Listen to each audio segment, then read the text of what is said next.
Have you ever stopped to think that perhaps the commandment, "You shall not commit adultery," is not just a rigid prohibition, but one of the most overlooked secrets to healthy relationships, firm identities, and a peaceful emotional life?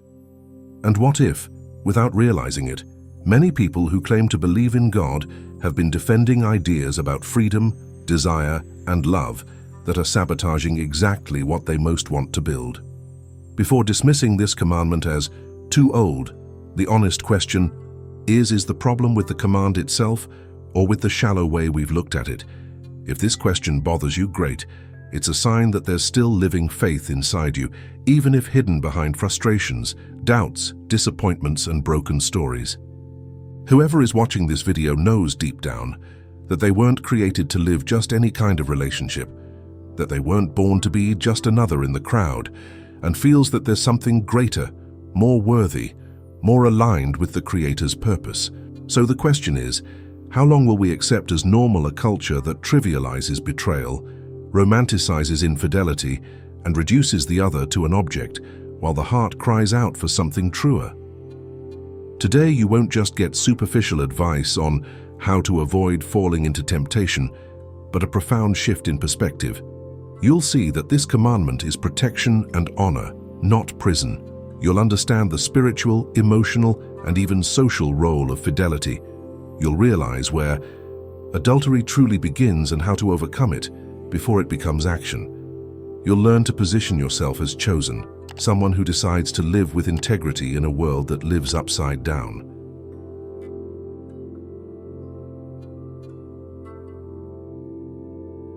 There are commandments that sound like harsh orders, but when the heart quiets down, one realizes they are expressions of love. "You shall not commit adultery" wasn't born to oppress, but to protect. It's like a living fence around the most sacred garden, trust. When Jesus recalls this commandment, he's not imposing fear, but inviting awareness. Adultery, before being a physical act, is a crack in the soul, a betrayal of one's own integrity. It's at this point that divine wisdom reveals itself. God doesn't just want marital fidelity. He wants to form whole, coherent people capable of loving without duplicity. The chosen who understands this stops seeing the law as prison and starts seeing it as a map. Every word spoken by God carries a promise of fullness, not an impossible burden.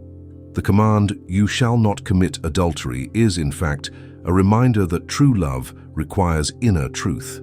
Whoever betrays another has already betrayed themselves, because a divided heart cannot sustain love. That's why Jesus speaks of this commandment with such authority. He didn't come to reinforce rules, but to restore their meaning. And in doing so, he opens the way to something even deeper, the true purpose of the covenant. Few people understand that marriage, in the divine view, was never just about two people in love. It's a covenant with collective impact, a pact that, when kept, generates security, stability, and hope for everyone around. The home of a faithful couple becomes a refuge for children, an example for friends, and a reference for those who've lost faith in love. Fidelity creates roots, and from those roots springs a good shade, capable of sheltering even those who have nothing. When the covenant is honored, care spreads like invisible perfume, and the community breathes peace. That's what God means when he blesses marriage, a love that doesn't just serve two but reflects his own heart. But when the promise breaks, something at the foundation of society also shakes. Adultery, even if it seems personal, has public consequences. It spreads insecurity, distrust, and pain. The modern world calls it private life, but Jesus calls it collective responsibility. The chosen understands that loving is a social act. By protecting the commitment, they protect the invisible fabric that holds entire families together. And if that love is cultivated with faith and truth, marriage stops being just a contract and becomes a living reflection of God's wisdom, a mirror of what he dreamed for humanity from the beginning. When someone cheats, it's not just a vow that breaks. It's the very center of what God planned that gets wounded. Adultery disfigures love and turns it into self-interest, corrodes trust and steals the shine of true surrender. The heart that once beat in sync with faith and commitment now beats in divided rhythms. And it's at this point that the error becomes spiritual. It doesn't just destroy relationships, It disrupts the meaning of love that sustains the world. God created union to reflect His fidelity, and when that image is stained, the entire community feels the impact, like a stone thrown into water, spreading ripples everywhere. That's why Jesus treats adultery with such seriousness. He doesn't call it sin just because it's immoral, but because it's a rupture in the divine structure of trust. A broken home, a deceived heart, a shattered promise. Each of these fragments reveals how much humanity still struggles to understand what it means to love as God loves. The chosen learns little by little that betraying is more than disrespecting a partner. It's an attack on the heavenly project of harmony itself. When this is understood, fidelity stops being an imposition and becomes worship, an act of faith lived out in daily gestures of truth. Jesus didn't come just to repeat commandments, but to reveal the heart behind them. He looked at "You shall not commit adultery" and showed that true obedience doesn't start with behavior, but with thought. Before the touch, there's desire. Before the visible mistake, there's an imagination nurtured in silence. The Master invites his followers to realize that the battlefield isn't the body, but the mind. And whoever wins there wins everything. He doesn't just want humans to avoid sin. He wants them to learn to desire the good, to look with purity, to imagine the other with dignity. That's the difference between following rules and following wisdom. The rule tries to control the act, but wisdom transforms the heart. And when the heart changes, everything around it changes too. That's why Jesus goes so deep. He doesn't want followers who pretend holiness, but children who live with sincerity. The chosen who gets this starts watching not just their actions but their thoughts. And in that constant practice, they discover that true freedom lies in a pacified heart, one where faith shapes desire, and God is the measure of every glance. There's a powerful detail in Jesus' words that many ignore. He doesn't talk about a simple look, but about continuing to look. That difference changes everything. The problem isn't perceiving beauty, but fixing the gaze with the intent to desire what isn't yours. That kind of look isn't accidental, it's cultivated. It's born when the heart decides to linger where it shouldn't, building fantasies fed by curiosity and the absence of boundaries. At that point, the look becomes an act, and the act, even if it doesn't touch, already starts to wound. The persistent gaze creates a world apart, where the other stops being a person and becomes a stage. Imagination turns into a theater, where fidelity loses the lead role and the ego takes command.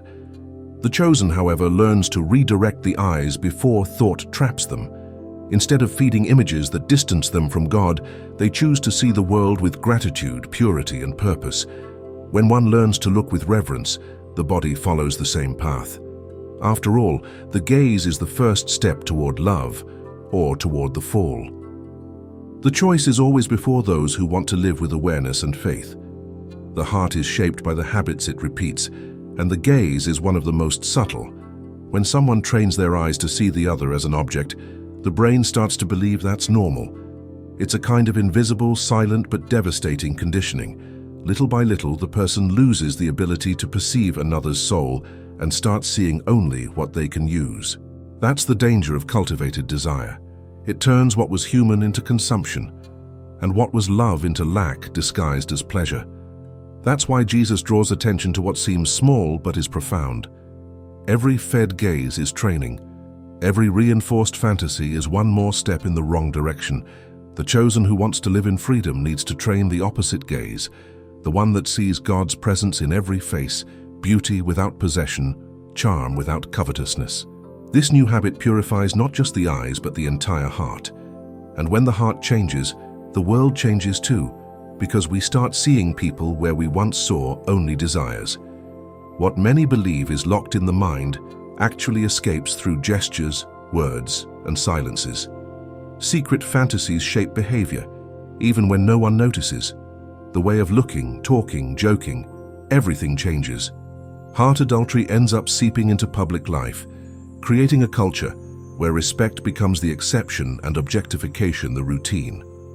That's how wounding jokes, diminishing attitudes, and heavy gazes are born. What started in silence ends up screaming in how we treat others. Jesus knew this. He saw beyond the surface and understood that sin never stays hidden forever. It manifests in how the heart expresses itself. The chosen, then, learns to guard not just what they say, but what they feel. Because the world is a reflection of what's fed inside. When fantasies are cleansed by faith and discipline, relationships transform. The workplace, the home, friendships, everything shifts in tone. That's the power of purity. It doesn't impose, it contagions. Jesus' speech is radical.